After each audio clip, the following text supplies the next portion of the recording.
to you specifically, Quigley, you're a content creator and there's a pressure on you, even from an algorithm, to constantly produce.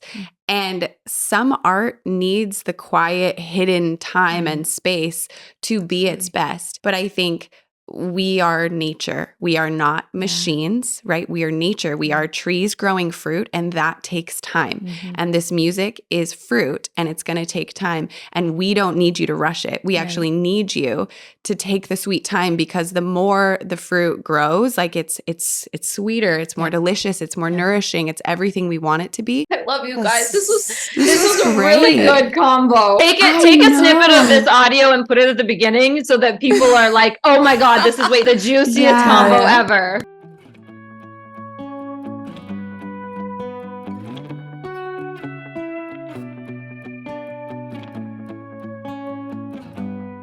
Hi, you guys. Welcome back. This is episode 2 of season 5 of our podcast. My name is Jess Hover. I'm Layne Dealing-Churlant, and this is Very Good Enough, a podcast from Very Good Mothers Club. And we're so excited for this one. We recorded this one kind of as we were still recording last season's, right? Yeah, a couple of months ago. It's a little bit of we've been hanging on to this little gem. Do you remember? We ended it like, oh my gosh. The whole thing is juicy. So, okay, Quigley, how do I tell them about this? You just tell them. I just tell you. Yeah, you just tell them. So this is a friend of ours who is a mom and so much more than that. It's so funny. This episode is really good at just reminding us, like, yes, we are this and we are all of these other things. And becoming a mom, the identity shift of like, I was so many things and then I'm basically the one keeping this little one alive. Yeah. And so a lot of other things kind of get put over on the side, right? And Quigley's in this stage now where her little boy, Max, who is a friend of my little kids, he's so cute. He's 3. She's really coming into her own. She is her, and she is the new version of her. Like she's still the same woman that she was before this baby was born. And yet she's this new magical, like reinvented version of herself that I personally find super inspiring. And I think about her a lot. I find her to be, I'm going to use the word sexy, okay? She is sexy. She's sexy, but like the thing about it for me is I'm 35, and I think in my like younger years, I thought some things about sexiness that I now am like, I don't know. I'm like kind of getting into a bigger thing. Basically, what I've realized is that as I'm getting older, I would really like to feel sexy in my body. Doesn't mean I need you all to want to have sex with me. I realize I'm talking to mostly moms, and obviously I'm joking, but like some of them want to have sex with you for sure. So much. But in life, it's not like I'm walking around being like, I want people to see me and want to have sex with me. It's not that. It's more like inside of myself, I want to feel really good in my body, and I want to feel this element of sexiness that is like newer to me. I've been writing about it, journaling about it, talking to Sean about it. Just that I think it's something that, I don't know, as you get older and your body starts to change and your skin changes and there's just a lot of feelings involved in it. I realized that I've pretty much never felt like a sexy girl and that's okay. But I would like to inside myself have a confidence that like, no, I'm a really beautiful, sexy, confident woman. And when I see Quigley, I see that in her. I see her really like embodying her confidence. And I mean, she's like a pop star. She's like obviously another level of this, but I find her to be inspiring in the way that she carries herself and is confidently, I mean, okay, I just went to a show where I watched her perform. She had lost her voice days leading up to this. We were actually supposed to see each other at a toddler's birthday party like 3 days before the show, and she couldn't speak. Whoa. And then the show came and she's like, I think I still want to perform. I have enough voice to sing some of the song. And then she got up there and she just like danced. She threw rose petals. There were parts where she couldn't sing it because her voice wasn't there. So she had the crowd singing. Just like the performer that this woman is was so cool. But also for me, I don't aspire to be a pop star, but I really aspire to have the kind of confidence, I don't know. Yeah. Sexiness is the word I'm going to use. Yeah. Her husband was there. He was cheering. She like put roses in his mouth. I was like, this is just so cute.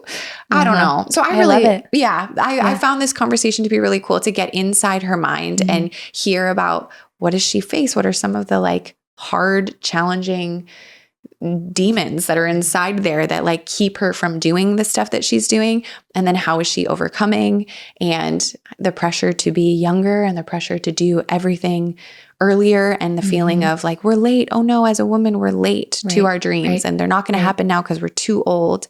I really appreciate the way she's like, no, thank you. No more. I'm all done.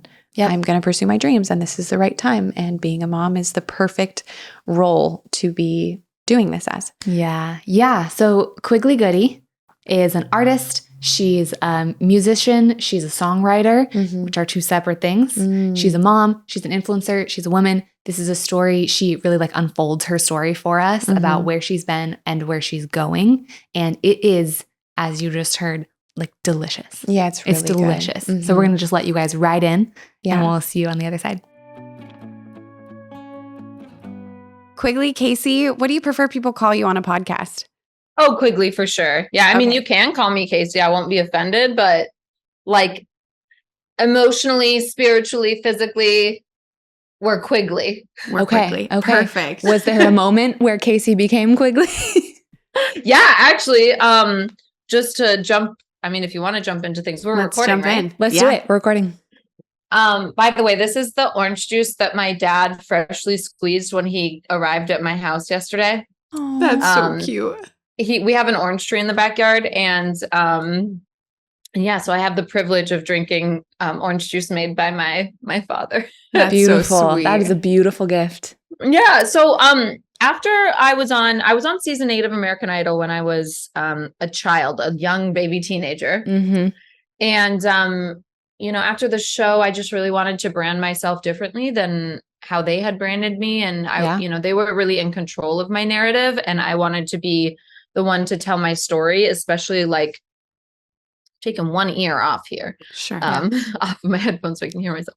I wanted to be able to be more in control of my narrative. So I rebranded myself as Quigley, which is a family name. That's my grandma's maiden name. And started releasing music under that name. And then as I transitioned into the world of social media, I kept my handles as Quigley, and it just was something that stuck. I love that. Cool. Well, that actually, okay. Starting there, why don't we take that and you ask, because before you got on, she was like, I kind of have something I want to ask her. I do. Okay, go ahead. Okay. I want to hear about this, but then I also want like a little broader of a picture of your sort of life journey self. But I wanted to know, I mean, I'm new to you and your story, but I listened to a little podcast with you from a couple of years ago, just to kind of get the vibe of what you're like, and then have been following you for a couple of weeks now. And I'm really curious about this, like there was music and then there wasn't music, but I need this new space to figure out how to let art out, because obviously there's so much art inside. But then also now I'm mom and this other thing, but now we're circling back to music, and my husband is also in music. So this like re-entrance to the music world is very interesting to me, because it's particularly a space where they give you this sense that like you could expire. And I think that's something that is like very present in mom spaces also, is this feeling of like, am I past what's me? What happens to identity and all that kind of stuff. Yeah. So I'm like really curious. Yeah. I'm already going to cry. Yeah. I really want to hear about that, sort of those parallel processes from you. Wow. So you're just ready to get into the meat. You're like, we're not fucking around with small talk. We're going to get to the meat. We're going to make Quigley cry immediately. Yeah. The thing with you, Quigley, is that you're really in your presence to the world. So your public presence. I've got an opportunity now to see you privately, so I see you carry the same thing. But publicly, you're very open with us about the things that are hard, along with this like journey of who you're becoming again now that you have Max, now that you're doing this life and your husband's working a different job. You guys were working together for so long. So I feel like you kind of invite us into this with you so naturally and easily. So I think that's why we can jump into the meat with you, and we don't have to be shallow because you invite people to go deep with you so quickly, which I find really appealing. That's actually, so you don't know this, but my friend Britt, who is your friend too, she introduced me to Quigley, or basically she was like, you need to follow this girl. This was like right before her son was born, which was right before Jules was born. Wait, And which then, Britt, who you just had coffee with, or you're going to have coffee with? Wait, why is this all coming together for me now? I didn't realize that I knew you through her. So you don't know you know me through her, but she's one of my really close friends and has been for many years. And I was pregnant with Jules and you were pregnant with Max. And I was starting Very Good Mothers Club. And she was like, you need to follow this girl. She is really creative, but she's also really honest like you about the experience that she's going through, good and bad. And so I started following you. And then soon after, you had Max and you were in the hospital. And my office for Very Good Mothers Club was really close to the hospital that you were admitted to, or that Max was admitted to. So then I came by the hospital and dropped off a Very Good Mothers Club box, which was so funny. And like, I felt so like, I hope this isn't too creepy, but I felt really connected to your story because I was so pregnant myself and COVID was really scary. And because of who you are, because you invite people into like this feeling of connection because you're honest about things. So anyway, so then years later, we've like connected via the internet a few times. And then you invited me to a lovely backyard birthday party, or not a birthday party, sorry, a jewelry party. And then you came to one of my kids' birthday parties. I don't know. We hung out at a park.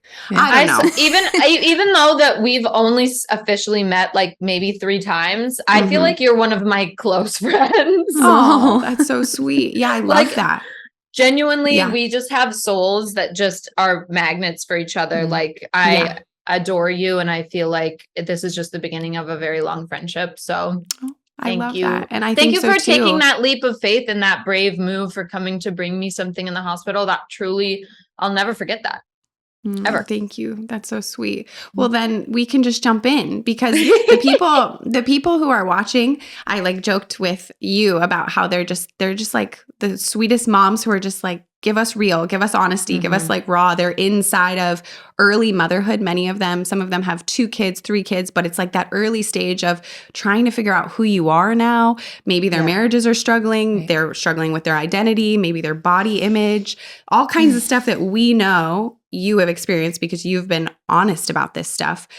So we can just talk to them as if they are here with us. Yeah. Yeah, absolutely. So I want to go back to your question about the music. Obviously, you know, I had mentioned that I was on American Idol when I was younger. And I think I grew up in Minnesota. So I lived like a very cute little sheltered childhood. So kind of as a 19-year-old jumping into the public eye on a reality TV show was quite groundbreaking, earth-shattering, like totally threw my world upside down and introduced me to, I mean, I think the biggest thing was that I thought I was going on to a TV show, a singing competition, but in reality, you know, I was going on to this very highly curated TV show where the producers have these narratives and also there's the media involved and, pretty quickly, some bikini photos from a breast cancer research calendar that I did that surfaced.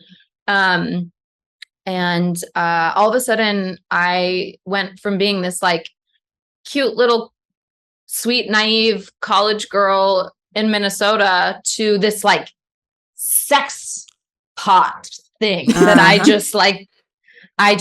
was so, because for me, I was like at this time in my life that I was just starting to like embrace and be confident in my body as a woman.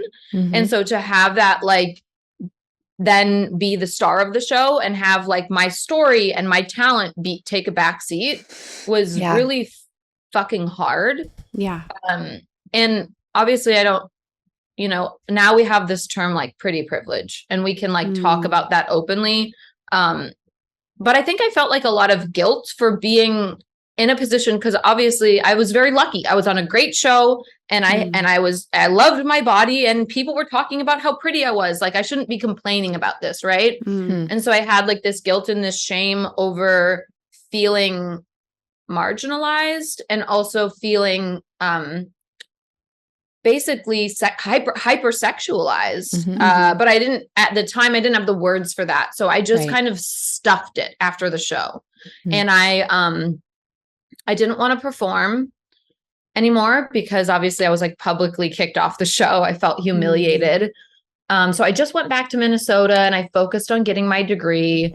I got like a general degree in mass communication, which at the time I thought was like, okay, this is just a simple thing, but it actually laid the groundwork for what I would end up doing in my social media career. Mm-hmm. I learned a lot about mass communication and at the time was like, I might be an entertainment journalist, which is funny because it was like right before social media took off. So all the people who were studying entertainment journalists then kind of became the first round of content creators. Wow. Sure. And, it was really very much a time and a place thing for me because I was working at a television station in Minneapolis.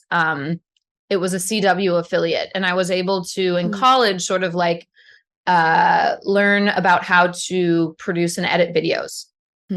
And so my friend Jonathan and I did like this online segment about the music and the fashion and all the CW shows happening at the time. And it was a wonderful learning experience for me because I basically hosted my own little online mini TV show. Cool. Wow. So that sort of laid the groundwork for me coming out to LA. I moved out here in 2011 and just started kind of hustling with a little bit of modeling. I babysat. Yeah. And then on the side, I was like trying to dip my toes back into music, get comfortable in the music scene here. And within 4 months of moving here, I met and fell in love with a music producer who then became my fiance.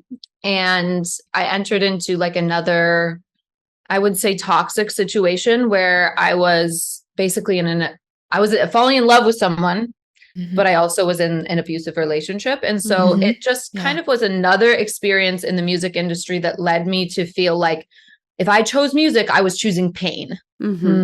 Yeah. Which is really hard when I came out of the fucking womb being like, I'm born to sing and dance. Wow. Amazing. But in my 20s, I just kept getting served these experiences that were so overwhelmingly painful for me to handle. And I'm glad that I had them. But I ultimately ended up leaving the music industry to pursue just what I felt like was a safer choice as a fashion content creator. I left that relationship. Thankfully, I got some therapy to get the strength to leave the relationship that I felt like was abusive. And that's kind of where I started. In 2015, I decided to completely put a hard stop on music, even though it was the love of my life.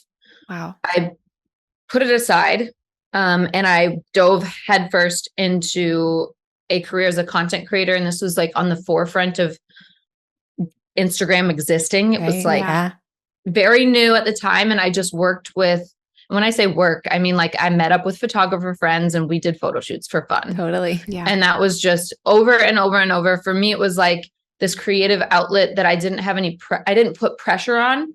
Whereas music, since I'd entered the music scene on American Idol, there was a lot of pressure. Max. Yeah. There was a lot of pressure. And so for me to then just like be able to relax into an art that was totally a different creative side of my brain just was so comfortable. And I think that because I felt so comfortable doing it, that's why my following grew in the way that it did, because it just felt so natural. Yeah. And I felt control. Yeah. Right. And you're so good at it, just so you know, like so good at it.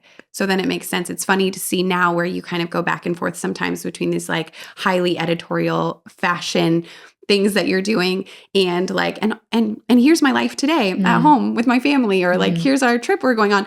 The combination of like real life and art that you're creating. Oh, it's so cool. You're so gifted. So it makes sense you would blow up and people would follow because you're worth following.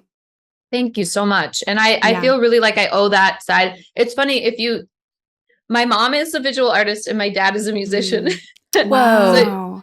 So you really, it's like I teeter between their dreams, like living out their dreams. It's actually really cool. But and your sister is so creative too, which is funny to learn that was your sister, because I have some of her work, like even in our shop, we sell her stuff. She's a visual artist? Oh, she is. She's people I've loved. You've definitely seen her stuff. Amazing. I'm sorry, I don't know her actual name. But no, her name is Carissa, and she's way fucking cooler than me. Like, you should have her on the podcast next, because her story with motherhood is just insane. Oh, wow. Yeah, I would love to if she ever wants to do it. What an honor. But she will for sure. Yeah, just art is coming from your family. Like, you don't, it's just who you are. Yeah, it's very much intrinsically a part of us. But I really felt this sense of agency, but this personal agency as a content creator, because you don't have a management team, or at least you don't when you start. You have direct access to your audience. And because, you know, like as a musician, it was like I'd write these songs, I'd go on these sessions, and then I'd have to wait. And I called it killing babies, because it literally felt like you'd make a creative art baby, and it would just sit in your laptop and die, and no one would hear it. But with content creation, you make something, you post it right away, and you can see that immediate feedback, and it pushes you to keep going. So I experienced a bit of success, obviously, as a content creator, and ended up being able to quit my job at the bar and go full time. And by 2020, that was the year that my business grossed $1 million. Wow. So I got a bit of momentum. Obviously, that was in combination with my second business I started, called The Social Media, which is my education side of the business. And that's really where things took off, because in 2020, people really needed help digitally with their content creation. And so I brought together a team of people, and we created this thing called the Creator Bundle. And we were able to sell classes in a bundle, basically from all different types of content creators, from photography classes to business classes to being able to market yourself. All of the things that you might need to become a content creator, we put into one bundle and sold that. And that's really what, to this date, will be my greatest gift to this, I guess, creator community. Yeah, amazing. What's really cool is that, like, right now I'm really able to see like the end product of that, because that came out in 2020. And when I tell you, like, currently I'll go to events and I will have creators come up to me and be like, I took your class and now I have 1 million TikTok followers. Wow. Amazing. And it's like so beautiful to be able to see these young kids like come up to me and be like, Quigley, you changed my life. It's just the most rewarding and fulfilling thing. And it's kind of what I always wanted from a music career. Like, I always wanted to have that kind of impact from releasing my music. So it's wild how sometimes you can take these major pivots in your life and in your dreams, and you can see that even though it's a different avenue, the intention and the purpose behind making an impact can still come through in the way that it's meant to come through. Yeah, wow, absolutely. That's so encouraging and powerful. And so then now it seems like you're stepping back into this musician role. I mean, you've also had a baby. But also you became a mom somewhere in there. You started a family in there. So why don't you take us through that a little bit? So content creator, wife, mother, what was that like identity-wise and figuring out kind of where you put your attention? Yeah, absolutely. Well, I had a really, I was actually just talking to my dad about this morning. I, at the end of 2019 was really struggling with burnout because I had this so much momentum over the past like 4 years that I had been a content creator, and I was achieving. And I was spread way too thin. I had 6 employees, but I was still spread too thin. Wow. Yeah. Wow. And I just always felt like I was letting people down because I was just missing a lot. Like I would forget things, and I also think I have mild ADHD that's untreated, but that's beside the point. I decided, and then we went through a hard family thing in 2019. My sister had her daughter, and a little under a month after Margaret was born, she was diagnosed with cystic fibrosis.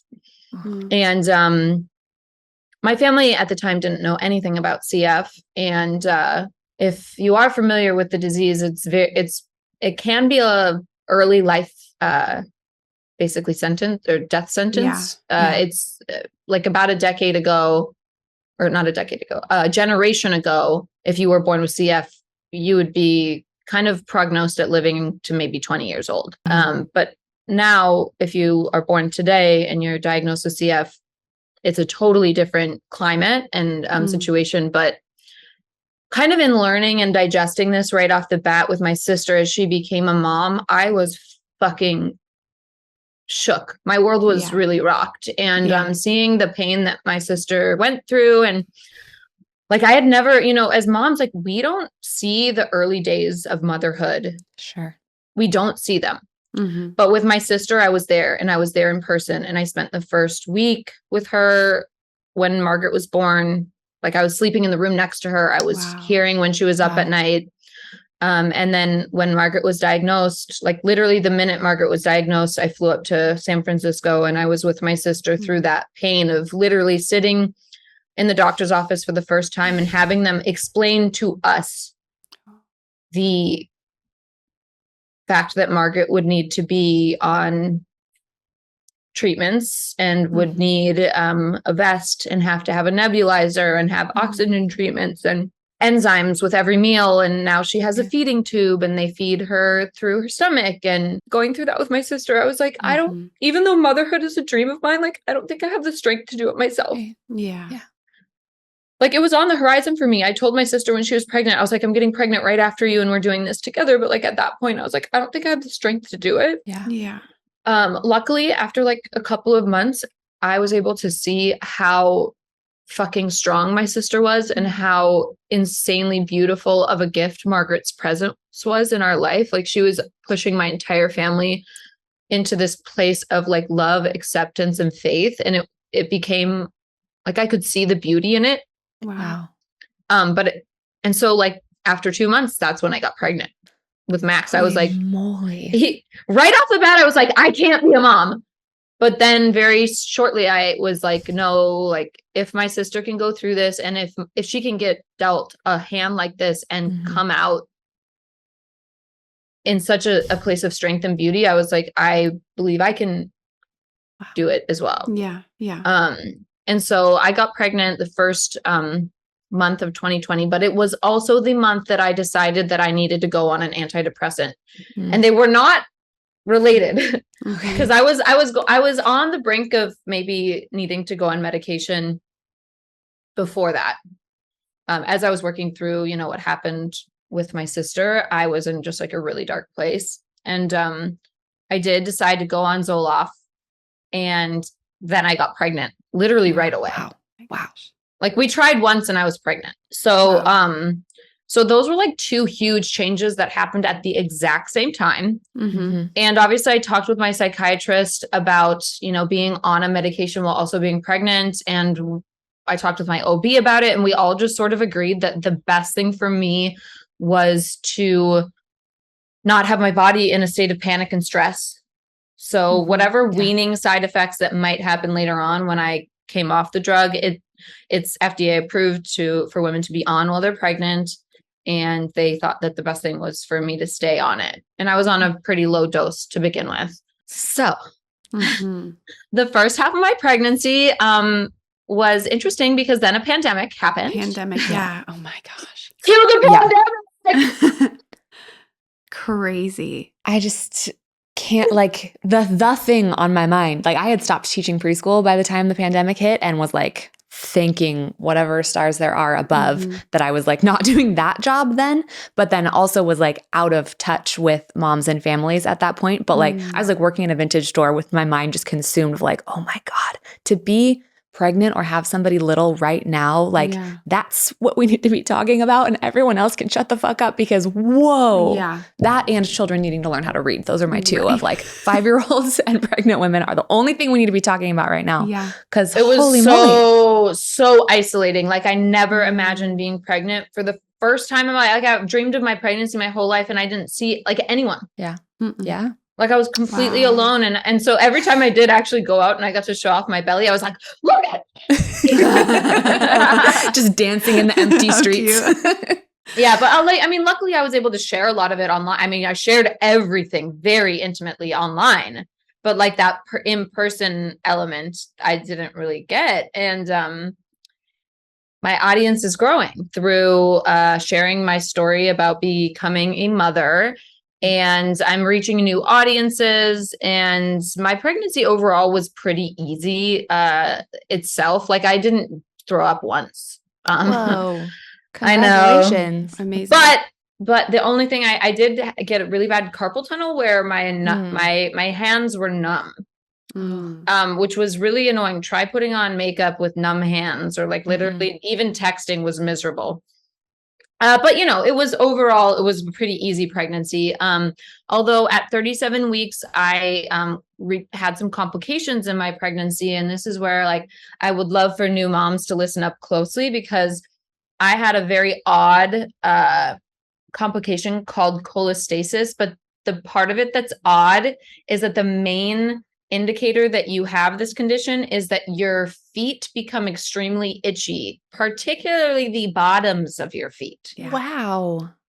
Yeah. So you specific. shared Have you heard of it? that. Yes. And you shared it, and it happened to someone else I knew. Wow. And I thought it was so good you shared it, because you would never assume that's a pregnancy complication. No. Yeah. I would just be No. like, well, I guess a lot of weird shit happens Yeah. and just like move on. Yeah. And luckily my OB had told me that to keep an eye out for that. Like one of the first times I sat down in her office while she was pregnant, she said, this is going to sound so weird, but if you ever get really, really itchy feet, let me know. Whoa. Yeah. It must Crazy. be common enough where that OBs are kind of told to tell their clients to keep an eye out for it. But I did get really itchy feet. So that Monday, I was 36 weeks at the time. That Monday, I went in for blood work to see if I had cholestasis. And the next week was my baby moon. So we go up to Ojai, and we stay at the Ojai Inn, which is amazing. I highly recommend it. And we're having the best time. And my feet are still really itchy, but I'm just like living my best life at the pool. Yeah, it's funny. The photos of that trip are so beautiful. I remember them vividly. I'll show you. They're magical. You love them. Thanks. I'm sharing all of this. And then Friday morning, we're about to check out, and I get a bloody show. Oh. Friday morning, I wake up at the hotel and I get a bloody show, which if you don't know what that is, it's basically, it almost looks like you got your period. And it's one of the signs that you might be in labor. I look at Alex and I'm like, oh my fucking God. And I was feeling some weird stuff. I was feeling some weird, deep achiness in my back. Okay. Like almost like a period pain. Yeah. And I was like, oh my God, I might be in labor right now. So I'm like, we got to go. We got to check out of this hotel right now. We got to hustle. We got to drive. So as we are literally in the space between I'm just waking up and I'm like, oh, I might be in labor, to we get in the car, things intensify. Wow. And I'm like, oh, I think I'm having contractions. Wow. I might be having contractions, but of course I'm in denial, because I'm like, I'm on a freaking baby moon. I'm not ready to have this baby right now. So we're driving.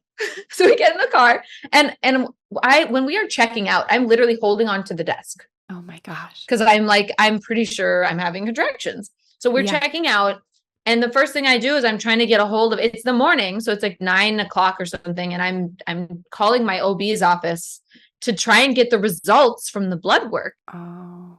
But then to also be like, wait, but I'm also in labor. Yeah.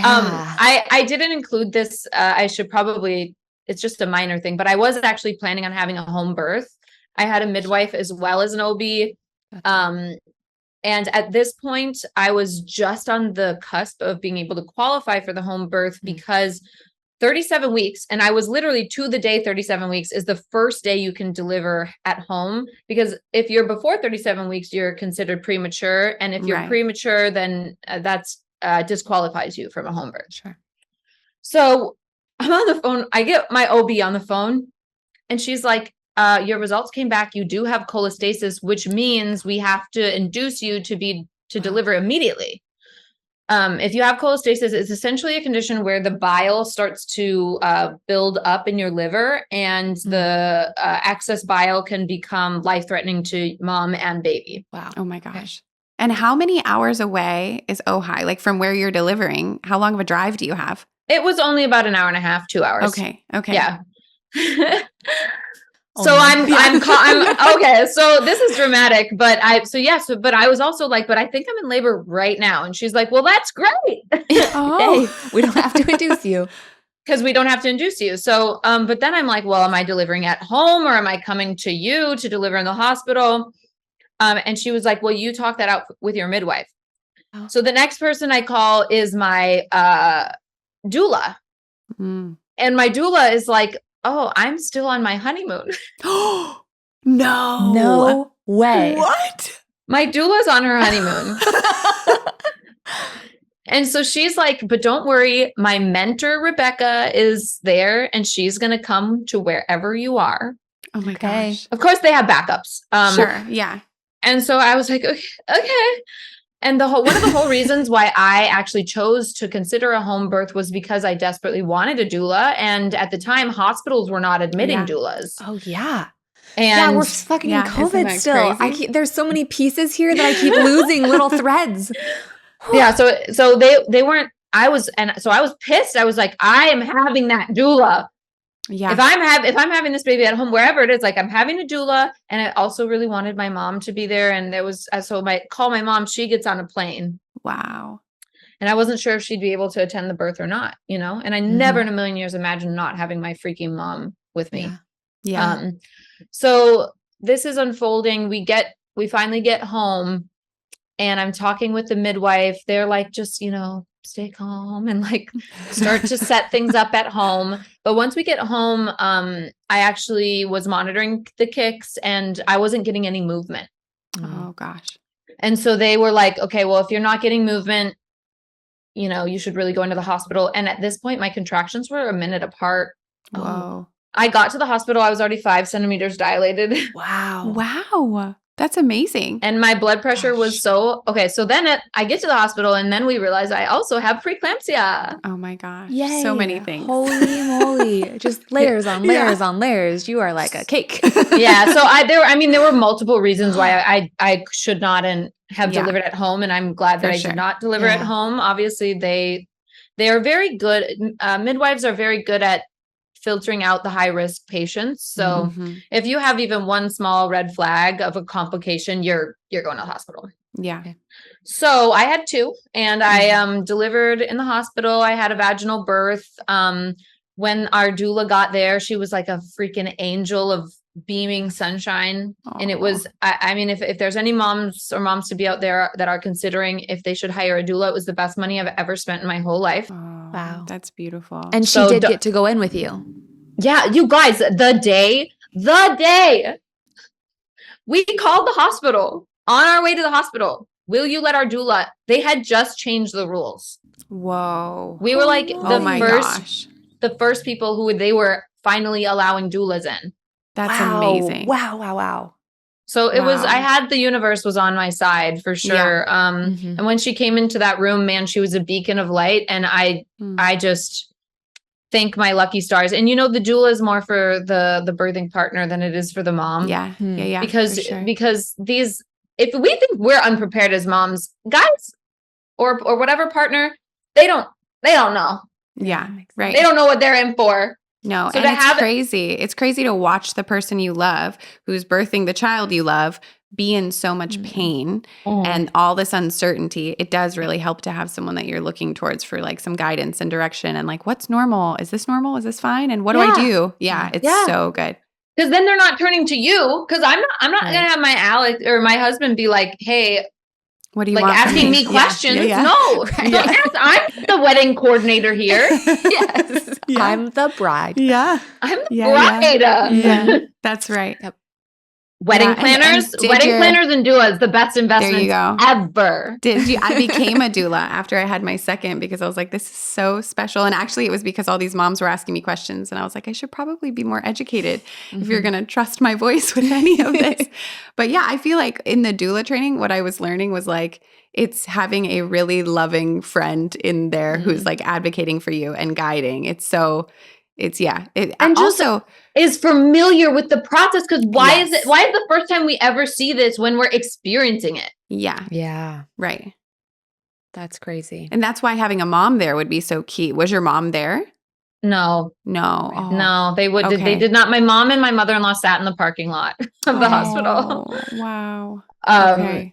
But yeah, the overall birthing process for me was so positive. I'm a 7 on the Enneagram, so I love attention and I also love novelty. Mm-hmm. So the whole like act of getting to like be the star of the show and like do something new that I've been looking forward to in my life. Like I would live that day over and over again, even though it was fucking terrifying. Amazing. Yeah. My husband is like, you're insane for saying that because what I witnessed was a train wreck. Because I was preeclamptic, I was in the hospital for a little bit of an extended period since Max was basically premature. He was also in the NICU.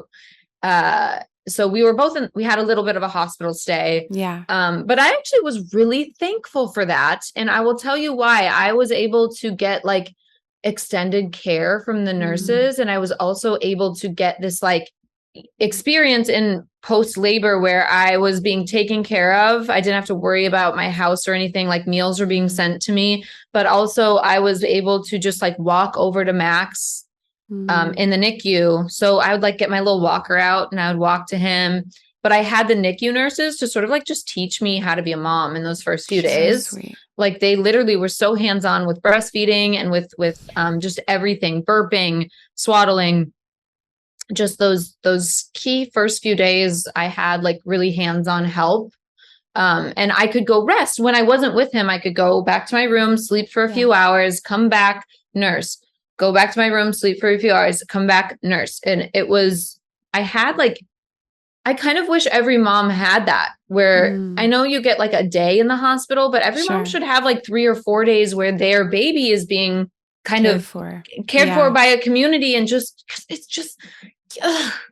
it's such a huge transition just to be able to just have that extra support right off the bat was really helpful for me.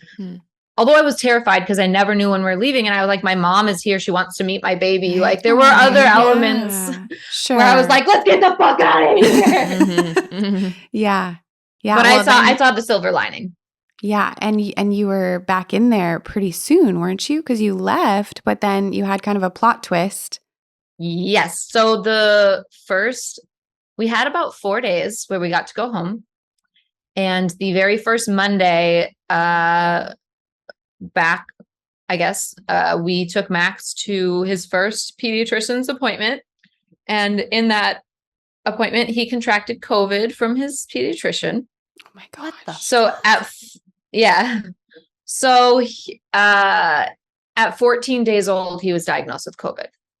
Oh, yeah. And they had to be re-hospitalized. So then we were admitted to the PICU at this point, and I quarantined with him alone for 10 days. Oh my gosh. Yeah. So I had a pretty traumatic start to motherhood. Yeah. Totally. Although, in hindsight, like, yes, it was a very crazy experience that I had to just spend 10 days alone with this newborn that was sick. And I didn't know, like, it was the first time the hospital had seen a baby that young with COVID. Wow. When I went into the emergency room to be admitted, I said, hey, my son was exposed to COVID. I think he has it. They laughed at me. Sure. Oh, wow. They laughed. They were like, there's no way. Babies don't get COVID. Whoa. It was wild. And I had to watch him get a spinal tap. That was really, oh my gosh. Yeah. Horrible. That was, but I just kept like, it was wild how hard and surreal it felt, but it was the craziest thing. I found this inner strength inside of me through that I didn't know existed. And it was almost like, if I had imagined that scenario before it happened, I would have been like, there's no way I'd handle it. But as it was happening, I saw this person inside of me step up to the plate, and it was really cool to see her and to meet her. And that was Mama Quigs. Yeah. And I barely knew this baby. Like I barely knew this baby. This baby was a stranger to me. But I was like, I got to do this. And there's no choice. That's what you were saying about your sister. Yeah. Too. And then you Speaking got of like parallel processes, like, wow. Mm-hmm. Yeah. The strength, it just arrived when you needed it. Yeah. Yeah. And but like by no means, like I can't even, I experienced a little fraction of what my sister went through, but, I do think that experiencing that alongside her prepared me for what I would then go through with Max. And it's wild how in hindsight you do look at the hardest times in your life and then go, well, that prepared me for this. Mm-hmm. And so you can have gratitude for those moments. Like I have so much gratitude for what I went through with my sister and what I learned from that experience. And same with what I learned from the experience with Max and COVID. Like I had those 10 precious days alone with him in the hospital to really build a bond with him. We were nursing and I, had that time to really get into some sort of groove with how I would breastfeed eventually, which became a very big part of my next 2.5 years. But yeah, coming out of that experience was a whirlwind emotionally. I shared all of that with my audience and people were able to kind of get this really intimate look at my early days as a mom. Mm-hmm. And I guess I'll pause you there quickly because I feel like for anyone listening who's this is their first introduction to you, I encourage you, if this is a stage of life you're in, go back and look at some of the content Quigley produced during that time because it's so just your presence, your honesty was so comforting. It was connecting. I think for anybody listening, don't just listen to the story and be entertained. Like go benefit from this story because I think you sharing it probably gave you even some more like dignity as you're going through it to like share with someone else and help them. But the nice thing about the internet is that it's still there. So we can go and find even your 2.5 years of breastfeeding. What a journey. And you've been very open about that process as well and the weaning process and all of it. I think breastfeeding and baby feeding is one of the main questions I get asked from new moms. Like it's one of the struggles that people face that they didn't anticipate being as hard as it is and as physically draining, emotionally draining. And you definitely walked that road. And pretty recently, well, Max is 3 now. I mean, it wasn't that long ago that you weaned.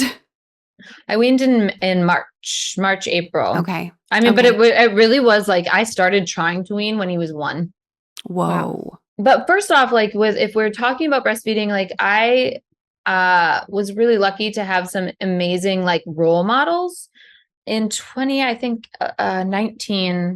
or maybe it was 2018. I went on a retreat with some incredible women, like just this amazing group of women that was curated by Create and Cultivate. And one of the other participants on the retreat was Rebecca Minkoff. Oh yeah. Wow. And I'll never forget, we got onto our little bus. We did a little road trip to Napa. It was like maybe 15 or 20 of us. And we got off the bus or got onto this bus from the airport to drive us up to Napa. And she was pumping. And it was the first time I'd ever seen somebody pump. Ever. Whoa. And so I crawled in the seat next to her and I was like, I know this is, whatever, but can I ask you questions? And we just talked about her breastfeeding journey and, what it's like to leave her kiddos because they are on the East Coast. And, obviously she's a incredibly successful CEO and businesswoman and designer. And so I clearly idolized her. So it was just so cool to sit down and talk to her about that experience. And the year before, I had remembered going to her presentation at New York Fashion Week, and she had breastfeeding moms in her show. Oh my gosh. That's so cool. Like they were the models, and you would like go around this interactive space and like they were modeling and breastfeeding, and it was so cool. And I just remembered thinking like, I love that so much. She just made it look so beautiful and glamorous and just accessible. At the end of the day, obviously it's this wonderful human experience, but it's something that needs to be shown and not hidden. And she just did it so fearlessly out in the open. So I loved that. And so that was one of the biggest inspirations that I had as a mom, just going into breastfeeding, knowing I'm going to be public about this. I'm not going to feel, especially after I was so hypersexualized as a teenager, I was like, I'm not going to let anybody hypersexualize my body. Like, I'm feeding my baby and I'm not going to have anyone shame me for doing it. Yeah. And I knew that very strongly with conviction going into this experience. And so, yeah, I did end up nursing for 2.5 years. I think that the weaning process was much harder for me than the actual act of starting to nurse, because I just had such certainty I was going to nurse the first 4 months, even though it was so hard and Max was colicky. I just knew I was not going to give up. Sure. And so it did take about 4 months in the beginning for us to get into a groove. And I had that help from my doula. I had that help from my midwife. I called in extra lactation consultants. Like we would do the whole 9 yards of support to get there. But weaning was really the part for me that was tricky, because I'm a co-sleeper. So I co-sleep with Max. And so to cut out the night feedings was excruciating, because when they're half between consciousness and you tell them no, it's like catatonic. Yes. Yeah, totally. That was the hardest hurdle for us to get through. But yeah, we eventually figured it out. And do you have resources for moms? I'm thinking, like, for anyone listening, she teaches on toddlers, right? And so last week, she taught a class about toddler tantrums and how to cope. And this topic came up. It was, and then because it came up, then it's been a conversation from other people too, being like, oh yeah, that's my issue too. How do you wean? How do you wean once they become toddlers who have huge feelings and big explosive responses to a mom trying to set a boundary? Right. And one of the moms in the group, you know her, I met her in your backyard, Hannah, she was saying, I think Quigley would be a good resource. Do you have something for moms who, like, videos or something they could get from you to help them through this process? Yes. So I actually am releasing something called the Breastfeeding Blueprint. Oh, that's and amazing. It is an interactive guide that you can get online, that is a resource where all of my content that I made throughout my breastfeeding journey and my weaning journey are in one place. Amazing. So instead of having to scroll through all of my content and cherry pick, you can just go to one place and get all of the content that I made and basically consume all of the research that I did in one spot. Instead of spending the hours doing that research yourself, you can kind of get access to what I learned. You can get access to the wealth of information that I acquired through having the community that I have.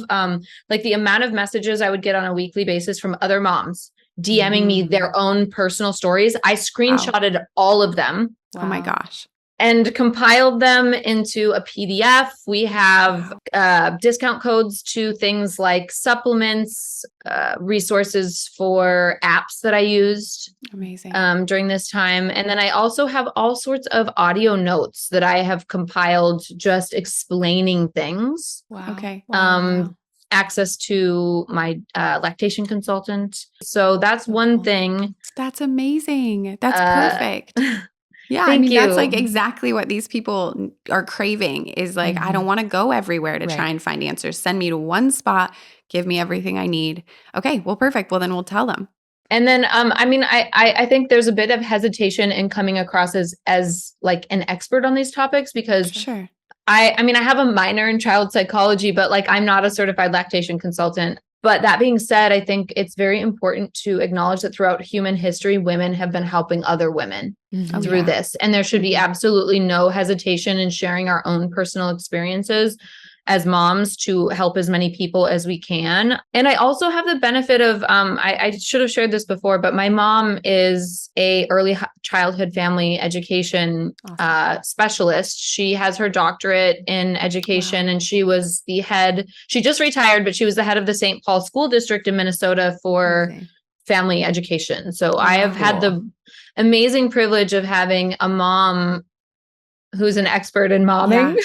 It's so funny to see like you're this canvas painted by all these different people. So you've got the art, you've got the music, you've got now the family and childhood dynamic. That's really beautiful. So sweet. But I think you don't have to be a mom that long to be like, I'm just craving someone else telling me what to do. I don't need all experts of experts. I need someone who's been through this before to be like, you're normal. You're not crazy. Yeah. This is hard. Here, try this. Oh, that didn't work. You're still not crazy. You're still normal. Maybe try that. Like that comes and serves us so well. And so, yeah, I hear you like wanting to separate from this expert thing, but I feel like you're expert enough for the mom who really needs the help. It's really just about friendship and companionship, I think, at the end of the day. And another thing too is that if you do end up investing in the Breastfeeding Blueprint, we're doing a WhatsApp group.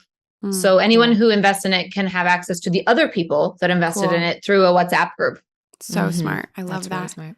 Okay, so take us to this big, like the big thing that I'm curious about for you, something that I really admire about you is your journey with like your own identity. Yeah. And music is a huge piece of it. And I feel like just from watching you far away and then now having the honor of getting to have a closer up view of you, you're kind of like coming into your own again.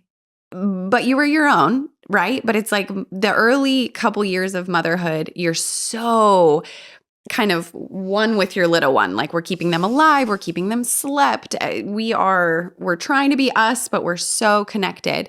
And now Max is 3 and you're getting these opportunities to do different things, or rather, I'm not going to say getting them. You are taking opportunities. You are choosing opportunities and pursuing opportunities. I would love to hear from you, like, what's that been like? And maybe it can kind of bring us back to Layne's initial question, because I think music is a big piece of this. Tell us about any of that. Well, I'm just going to go ahead and drop a bomb real quick.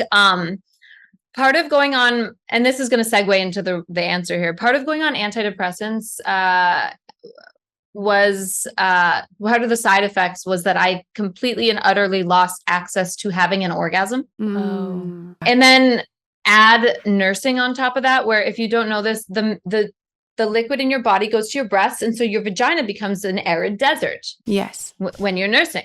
Yes. So no orgasm. No arid desert. Vagina desert vagina. Yes. Right. Struggle. But your vagina and your orgasm are not their own little unit separate from the rest of you. To lose these things is indicative of having like shut down a life force piece. That's a great point. Yeah. And so I was really struggling with this. Obviously, it was hurting my marriage. And so I kind of knew that I needed to change something. And I was waiting on being done nursing to adjust my medication. And so it was like I had it for a year, or from the time he was 1 to the time he was 2.5. So a year and a half where I was just waiting to be able to wean so that I could adjust my own medication and get my own body regulated. Wow. That's really long. Yeah. I was in limbo. Okay. I was in fucking limbo. Thankful, obviously, that I was able to nurse that long, but also I was ready to figure out who I was outside of the antidepressants. And so I started weaning off of my Zoloft in April after I had weaned Max. So it was like 2 weaning processes, weaning him and then weaning me. Yeah. And, if you've ever gone off medication, or if you know anyone who's in the midst of that process, I highly recommend being as communicative with your psychiatrist as humanly possible, because there can be some really radical side effects that are very drastic. And so you have to wean super slow. I knew that it was going to take me probably about 6 months to properly wean in the time frame that I needed. And I was doing this for the sexual side effects. I really was like intentionally, I was like, okay, I just need to get my orgasm back. But in doing so, in weaning, I actually realized that there was a lot within me that was being suppressed through the medication that I didn't realize. It wasn't until I completely removed the Zoloft, the SSRI from my body and this happened around September, that I had this like veil lifted off of me. And I realized that there were these peaks, these emotional peaks that had plateaued. Yeah. and I wasn't getting the creative surges and the high highs, and I wasn't getting the low lows. I was just kind of riding like this middle wave. And so it's like all of a sudden I could see life in the spectrum of colors and the spectrum of emotions again. And a lot of shit got dug up. Okay. Wow. Feelings that I had suppressed, creativity was coming out of me like a tsunami. Wow. And all of a sudden I was just like, I have to make music. I have to write. I have to be like, I just stepped into this role as the artist that I feel like I was born to be. Wow. And I don't think that would have happened without that transition of coming off the meds. And now obviously I don't want to glamorize coming off medication because it can be very, very tricky. And it's very specific for where you're at and the time and place you are. And just want to caution people from like, I don't want to over romanticize it. But for me, it was the right time for me to slowly wean off. And I did realize that in hindsight, Zoloft was wonderful. It got me through my pregnancy, but maybe wasn't the right drug for me. And now that I'm off, I will say it was almost like a period of hypermania, and I'm not trying to self-diagnose, but there was a couple of weeks where like I was so excited I couldn't sleep. Okay. Yeah, sure. So, which is, I Googled this, so don't quote me on this, but it sometimes when you do get off your antidepressants, you can feel like, like so excited about life. Also hypersexual. You can become hypersexual, so I did experience a little brief snippet of that, which was interesting. Yeah. Which was probably nice when you had been craving it for so long, but then you need to find kind of your middle ground of having the energy, having the emotional highs and lows, and feeling like yourself again. I know you're the bright light behind you looks beautiful. That's ironic, right? Yeah. But yeah, it's so going off my medication definitely opened my eyes up to just feelings that I had been, suppressing and hiding. And one of those feelings was just that feeling that you guys referenced earlier about like feeling like as women, we have expiration dates. Like, I just was like, I'm 35 and I have known my whole life that I wanted to make music and put it out. And I'm not fucking sleeping on that shit anymore. Yeah. It's scary. It's terrifying. The idea of me just deciding that I'm going to be a mom pop star sounds ludicrous. But I'm doing it and amazing. Fuck it. Fuck it. Fuck it. I don't want to wake up when I'm 70 and go, what if? Yeah. And so I'm not willing to compromise, and I'm not willing to let shit slide. And I'm not willing to settle into any sort of like anything other than the life that my wildest dreams. Yeah. Beautiful. I think that is what we all crave. I think that idea that we were taught that we expire, we all hate. And we've all felt. We felt that this is, like as we're getting older, there it went. But when we're 70, not only will we not regret all the things we've done, we also will be 70, looking back at ourselves in our sweet little 30s, going, oh, she was so young. Like, what a little sweetie pie, so young in her 30s. And how dare the world tell us that we're anything else. We're done. I've told Layne this before, but I unfollowed some people who, or not unfollowed, actually, I don't unfollow, I mute accounts that were like really young girls. And I started following older women, like in their 60s, 70s, 80s. I mean, Iris Apfel, I've been following forever, but women who are really beautiful examples to me of living vibrant lives and taking care of themselves and being in beautiful relationships that look really life-giving. And I started following them because I was doing that to myself, where I'm like, well, it's a little too late for me. And everything has this pressure of, I better hurry up because I'm already behind. And that isn't helpful. And it's not the young girl's fault, but it's what I was doing to myself. I needed to have some older examples, more mature examples. And it actually has helped me. So yeah, I don't know. I think we live in a time where now that's more accessible to us as well, is seeing women in all these stages of lives, trying new things, doing new dreams, pursuing new identities. And I love it. We need it. I think what's exciting to me is this idea that like, if it hasn't been done before, don't accept that it can't be done, accept that you might be the first person to do it. Yeah. right? Like, Mhm. okay, does it sound crazy that a 35-year-old mom has this idea that she's going to, you know, go be on the cover of Vogue and win some Grammys at 35? Most female pop stars break when they're 18. Am I going to do it at 35? It's happened like once with Sia. Great. Hey, I'll be the Yeah. like I'll be the second Yeah. or the first 100%. like the first Yeah. female producer to blank like that. If it hasn't been done, that means you're the fucking one to do it. Yeah. So go do it. Love that. Yeah. There it is. Oh my God. Quigley, I can't wait to hear the music. I'm I so know. excited to hear what when you make. do we hear music? Because you're making music.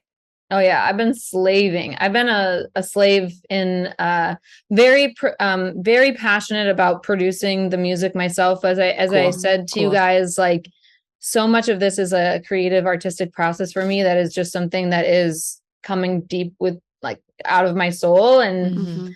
it takes time to produce music. So I've been quietly working very hard, and I'm very excited for the record that's going to come out. I'm hoping that it will come out in 2024, but I'm laying the groundwork, and it's just, I'm biding my time and I'm putting in the hours, and you will hear it soon. Yeah. That seems so important that you would be in the producer role at this point. Like if you're going to do a thing that is new and actually belongs to you as you are, like you as 35, you as mom, you as the accumulation of all of these experiences and the experiences of these family members, all this, the whole tapestry of things that you've just described to us. That's right. There isn't a producer in like the Los Angeles music world who's going to be able to frame that correctly and put it out as what it is. Like it has to be you. That's That's right. so powerful. And no man is going to touch my artwork. Fuck that. So the music it's coming out, and I'm really excited about it. And it's also going to come out visually. One of my big goals for this year is to produce and direct 3 music videos. Okay. So there will be at least 3 Quigley videos that come out. And because that visual element, obviously you've seen through my content, that visual element is so important and intrinsic to my artwork. So that will be there as well. Amazing. Yeah, I think something I'm just going to say here, because I think it applies to all of us, but to you specifically, Quigley, you're a content creator and there's a pressure on you, even from an algorithm, to constantly produce. And some art needs the quiet, hidden time and space to be its best. And algorithms don't love that, because these apps are owned by people who are profiting off you feeling pressure to constantly make something for people to watch.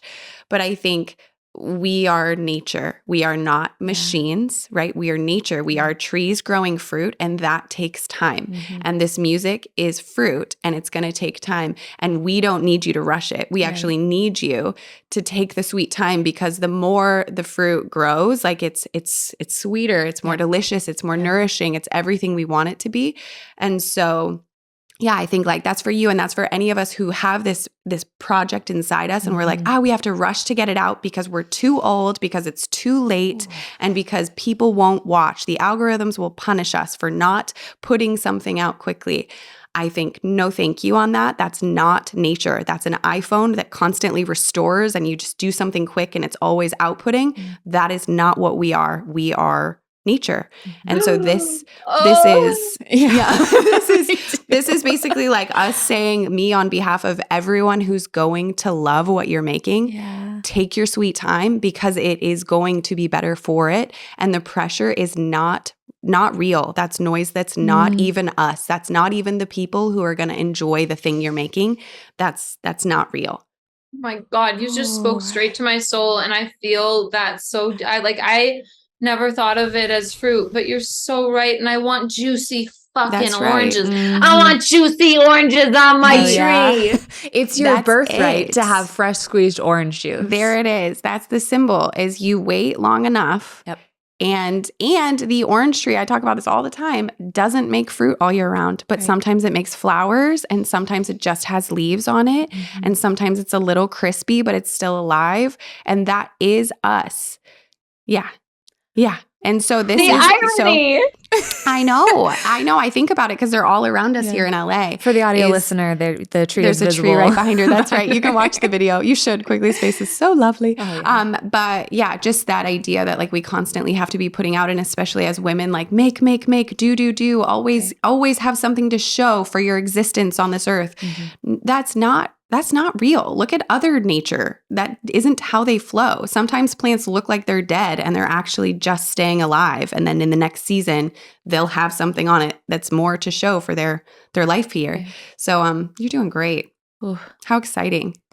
I love you guys. This was is a really great. good combo. This was. Take a snippet of this audio and put it at the beginning so that people are like, oh my God, this is the juiciest, no pun intended, the juiciest combo ever. This is the juiciest. And I'm so excited. And I learned so much from you. Me too. And something about Layne and I is that after these combos, when they're this juicy, we just think about them all week. And it's life changing. So this is for people who are listening, but this was really for us. Yeah. Thank you so much for doing this. Same. This was therapeutic for me. So thank you guys for asking these hard questions and allowing me to tell my story with vulnerability and grace. So I am so deeply appreciative.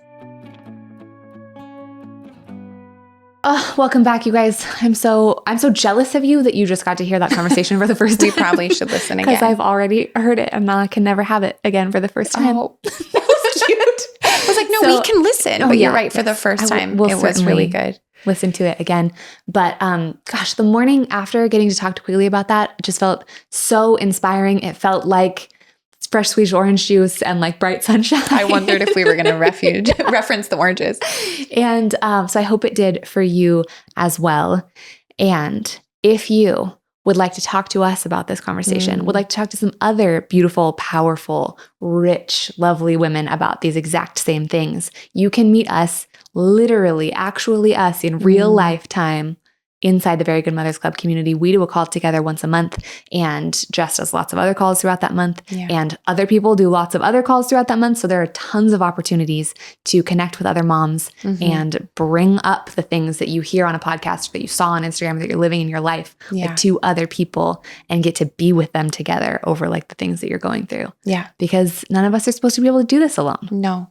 And if you want more of Quigley, we probably already said in the episode, but just in case we didn't, you can follow her on Instagram. She's amazing. And she shares a lot of her real life and her extra beautiful fashion life and her music life. It's all there. And so you can go follow her as well. Okay. Thanks for being here. See you next See week. you soon.